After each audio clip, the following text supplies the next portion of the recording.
What's up, God's people? This is Tahra-Lynn, and I'm coming here today with a dream that the Lord had given me. And He actually gave me this dream probably about maybe a month or so ago, 2 months ago. But I'm just now understanding the whole gist of the dream. And because now I'm understanding it, I put it all together. He said, "Okay, I need you to give this to my people." So I said, "All right, Father." So let me get down to this dream. And I really do pray that God gives you a listening ear to hear what the Spirit of the Lord is saying and to comprehend what the Spirit of the Lord has spoken to me in regards to this dream. Okay, so because sometimes we can be so religious, people can be so religious until they can't really get and hear what the Spirit of the Lord is saying. But I pray that He gives you a listening ear. And also with the listening ear, I pray that He gives you understanding if it applies to your life. So the Lord gave me this dream, and the title of this dream, He said, "From Hunted to Hunter, God's Reward." Okay? So with this particular dream, I don't put them in a box, FYI. I don't watch a lot of television, but when I do, I may watch some action movies or whatever. But this is something from a series that I used to watch a couple of years ago. This is from the Game of Thrones. And with the Game of Thrones, he used one of the characters. Her name is Arya. So now I'm going to get into the dream. I was looking at Arya, but then I was Arya from the Game of Thrones. There were many hunters in this field, and there were arrows being shot, like thrown, and it was coming within inches of her. It was so close, it would outline her body. So it would outline her shoulders, her head, her arms. It would outline her body. Then this one hunter said, "Who is this girl that can't be killed? We've been hunting her, but she can't be killed. She would get hurt, but she wouldn't die." Then there were okay. Then she went through all these obstacles, but it didn't kill her. It didn't kill her. But then there was going to be a meeting, and for this meeting, they wanted to know who this girl was. I seen these old white ladies in walkers and wheelchairs coming to the meeting because they wanted to see what was going to happen in the meeting. So they were going to the meeting and they wanted to know what was going to happen. They said, "We want to see who this person is." They were walking through a cafeteria. It was like a lunch cafeteria, but nobody was there. It was deserted. As I started walking through the cafeteria, I grabbed some candies. I was reaching for one candy, which was like a caramel, but I got an Astro Pop instead. I'm going to try to insert the picture of the Astro Pop. I grabbed it and went into the meeting. People were in the meeting that were sick. They were in their sick bed. The dream, it looked like a hospital, but then it also was someone's home. So I sensed that everyone in the meeting was family. And as you know, that we are all family in God. So even when I say family, it could be your natural family or it could be your spiritual family, because we're all brothers and sisters in the kingdom. So during this meeting, they found out that the person during this meeting, they found out the person who was dodging all these arrows was Arya.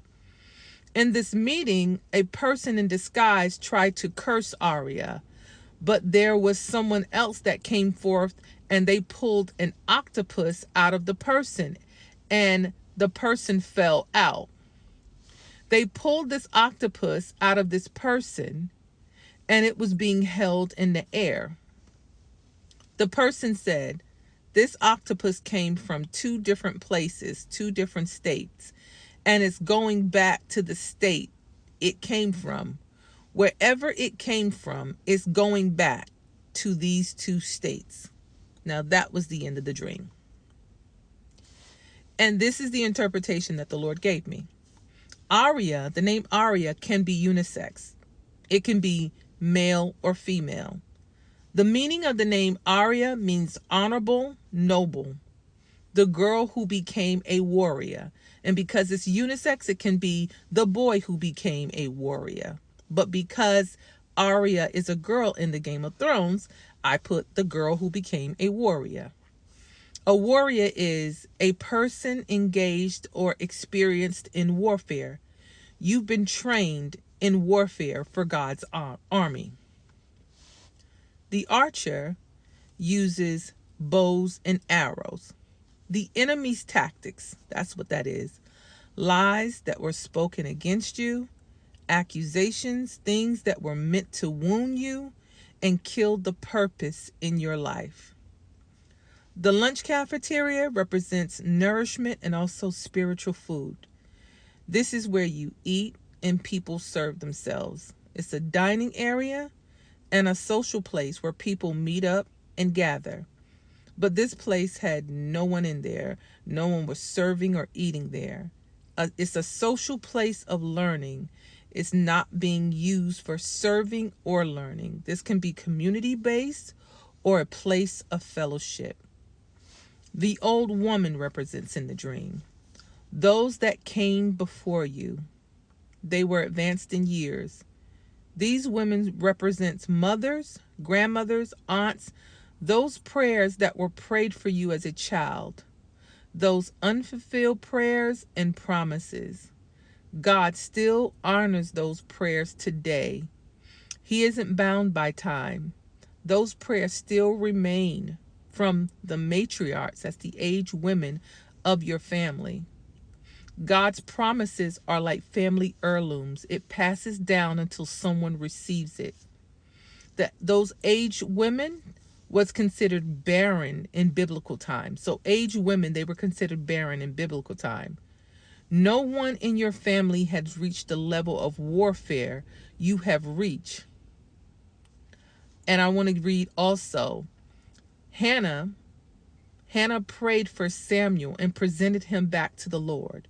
So in 1 Samuel 1:27 through 28, it reads, I prayed for this child, and the Lord granted me what I asked of him. So now I give him to the Lord for his whole life. He will be given over to the Lord. And he worshiped the Lord there, Samuel did. Now the Lord is speaking also about an octopus because this person pulled an octopus out of someone. So the octopus comes from the marine kingdom. So it's a marine spirit. It's a water demon. So demons take many forms and have different characteristics. And the Bible is a book of types and shadows. So some of the characteristics of the octopus are controlling and manipulating spirits with a big head, can camouflage itself in a background. It attacks your mind, that's spiritual bondage, mind controlling and mind binding spirit. Can cause confusion in your life, can influence and control others. It's witchcraft and it's associated with the Jezebel spirit. It works in rebellion, lawlessness. It can cause people to break laws and rules. The head needs to be cut off. It's those things that dominate your bloodline, your community. And the octopus has tentacles. It has 2 arms and 6 legs. The tentacles, each tentacle thinks individually. Some of the examples are greed, lust, sex, that incubus and that succubus spirit, sexual spirits, sexual dreams, sex toys. Ladies and gentlemen, those sex toys can become spiritual spouses. Ladies, you go to those parties, you pick yourself up a sex toy, it can become your spiritual spouse. That's defilement. The devil look for open doors to steal from you. The people you slept with, Fellas, that includes oral sex. Ladies, that's including oral sex. Denounce it, renounce it, and come out of covenant with those things, those toys, and those people. Sex is a spiritual agreement. It's a covenant. You're no longer with that girl. You're no longer with that guy. You no longer deal with them. But guess what? You came into agreement sexually. So you have to break that covenant. You have to break that agreement. You need to come out of that entanglement. So you need to become untangled from that sin, from that agreement, from that covenant. It's something verbally that you need to say. I come out of agreement with this person. I come out of agreement with that person. You need to denounce and renounce it and come out of agreement. It's multifunctional, that octopus spirit. It also keeps you in poverty. Financial bondage, it deals with the economy. Now, we don't understand how this octopus spirit may deal with the economy, but it puts you on a play of words. Now, I'm going to give you some of the words to play on words. Riverbank, currency, loan shark, sale, flow, frozen assets, fishy business, anchor investment, sea exchange, nautical index, whale watching, underwater assets. These are all things that deal with the economy. These things are hidden. It's hidden in plain sight. And some of you may say, okay, now she reaching, she trying too hard. I'm going to give you 2 scriptures. Now, this first scripture, which is in Revelation 16:3. This is the NKJV version.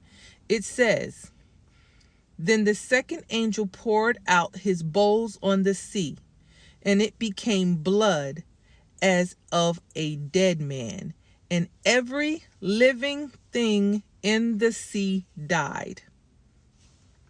Now I'm going to read the same verse, Revelation 16:3. This is the KJV version.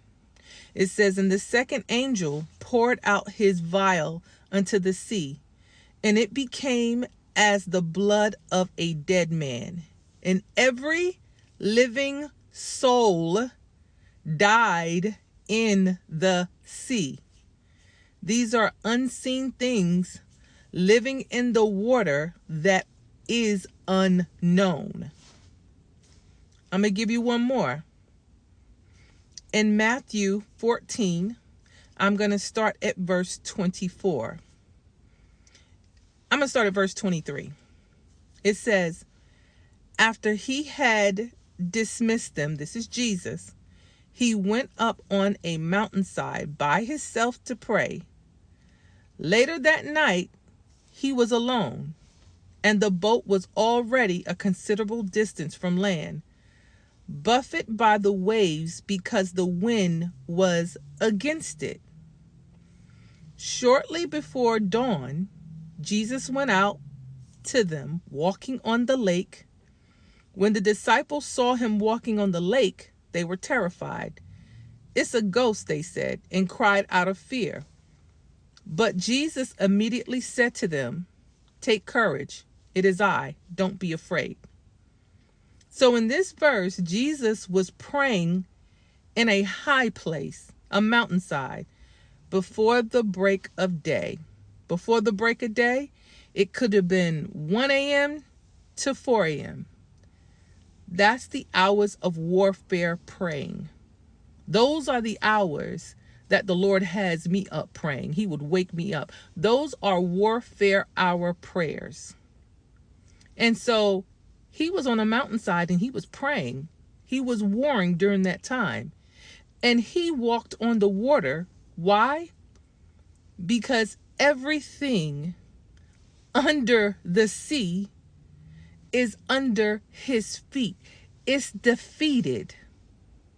He's walking on what's already defeated. And sometimes we don't think there's nothing under the sea. Or we don't, I don't know, don't put things together. But this is why you need to come out of agreement with things. Now, this octopus spirit, again, these are the characteristics. These spirits, it ruled states where someone lives, where you have your possession, where you reside, where your home is at, where your car is at, where your job is at. This is your possessions. It can also be your state of mind, your state of being. It occupied, that means it took up residence where you were at. It ruled. These principalities made up its own rules in your land, in your state. But now it's defeated. You have authority. You have authority over those things. They were no match for the Spirit of God inside you. No witch, no warlock, no devil, no demon is a match for the people of God that truly walk upright with God, who are truly closing demonic doors, who are truly on a mission, who are truly seeking the face of God. But the attack was necessary.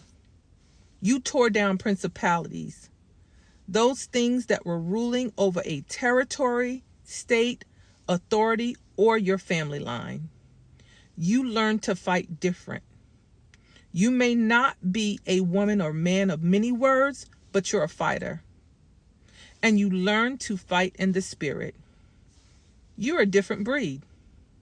Those things that try to hold you hostage or keep you out, some of those principalities, those spirits, were using people, family members, and those who are close connections to try to bind you up. It was natural and spiritual. But you know how witchcraft looks. Some of the tactics of the occult, the backdoor tactics of the enemy, you see it coming now because you've been trained in warfare. Your level of warfare was an indication of what the enemy didn't want you to become. That mighty intercessor, that bloodline breaker, the repairer of the breach, his mouthpiece, the one who cries loud and don't spare feelings. Yes, God is talking about you. The one who was delivered and now shows and tell others how to get set free. Because you were the one that God came back to get when he left the 99. God came back for you, and you are so grateful that he came back for you. You were a threat to the enemy. You were the one he thought that he could easily kill, but you kept pushing through your pain, even when you lost possessions and people let you down. Some of the closest people around you tried to kill your purpose and assignment on your life. The enemy wanted to silence your voice. The warfare made you sharper, bolder, and stronger. It built your character. You didn't let things stop you. You still continue to move forward. You died to self to answer the call of God on your life. Your obedience shifted your family, naturally and spiritually, and the community around you. You endured like a bold soldier hardships and the arrows of the enemy. You broke bondage, stronghold, and generational trauma and curses. Because of your obedience, your prayers disrupted hell's agenda. Though you might seem small, you carry weight in the spirit. You carry God's glory. You stepped into who God has called you to be. There was a maturing process that took place, the making of your character. You've been elevated. You're going into new territories and receiving new mantles and authority. There is no expiration date on prayers. The prayers of those that are no longer here are being fulfilled. You dethroned the principalities in your family and God's kingdom. You broke bondage, curses, and also You killed the principalities that was in the territory, in your family, in your community. Restoration is here. The Lord is saying, no more limitations, no more lack. What has been lost will be restored. You're walking in freedom. That Astro Pop. I was reaching for a caramel, but I got an Astro Pop. This is your launching season. You're about to take off. And God even confirmed it, because when I had that dream, I recorded the dream. And then that day, I was going to go to breakfast. So I like IHOP. So I said, I'm going to go to IHOP. And on my way to IHOP, I realized I was in a different area. And I said, wait a minute.